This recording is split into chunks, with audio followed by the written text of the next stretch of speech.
Thick clouds roll in, ready to let floodwaters awash the cozy little place where Jill lives. Sharp bolts of lightning and howling winds rock the buildings and power lines, threatening to dismantle the very structures of the village. Around here, storms of such magnitude were a rare occurrence. Jill is tucked away in the safety and security of her home, and the weather seems to be mimicking her very mood. The heavy raindrops are her tears, and the booming bouts of thunder are her cries. With muscles aching from her tremors, Jill rises from the sofa, where she had lain alone to cry. She shuffles her feet along the floor in the direction of her bedroom, seeking the comfort of sleep. She switches off the lights and heads down the hallway, her body and mind exhausted. A sharp crack of lightning and a rumble of crashing thunder sound like they are colliding into the foundations, so loud and so intense that the walls tremble, just as Jill herself did shake when she crumpled into a pile of tears earlier. Was the house struck? In the big hallway mirror, her wide eyes see an illuminated figure of a woman standing behind her in the hall. Jill gasps and spins around to check what's over her shoulder. She needs to know if this other woman is real or just a trick thrown onto her by the flickering lights. An apparition. Her eyes land on empty space. One nervous breakdown was enough for tonight. Jill did not need her mind taunting her any further. This could be enough to trigger a complete relapse, and in her current vulnerable disposition, she wouldn't be able to handle that. Jill cautiously proceeds towards her bedroom and turns on the light.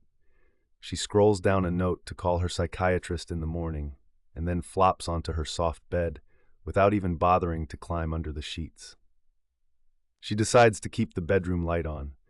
The next day the sun is back out, warm and shining brightly now that the storm has passed, and Jill relates to the sense of lifting mood and rejuvenation.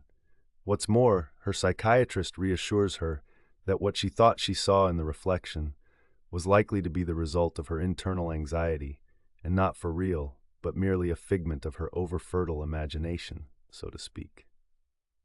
The brain is a resilient organ, but it sure is a sensitive little thing, she chuckles, and then she chews on her pen cap. It wasn't the first time Jill had heard her say those words, and she took them as fact. After all, Dr. Harrison was the expert on this sort of thing. The psychiatrist prescribes a top-up of Jill's medication. On returning home, Jill feels more like herself again as she resumes her routine. However, as soon as night falls, it happens again. When she is rounding the corner to tend to the laundry, the creepy woman with the disheveled appearance and staring eyes reappears in her passing reflection. Jill nearly jumps out of her skin. She darts away from the mirror and begins to pace the living room, back and forth, back and forth. But this is doing nothing to ease her mind, and perhaps it's winding her up even more. Then the landline phone rings. This catches Jill off guard, startling her almost as much as the strange woman in the mirror. She shakes her head, feeling rather pitiful. She picks the corded handset up from its cradle. Jill answers, in a weak voice, desperately hoping it is a friend or a relative calling to say hello or deliver some good news, a distraction she needs so terribly.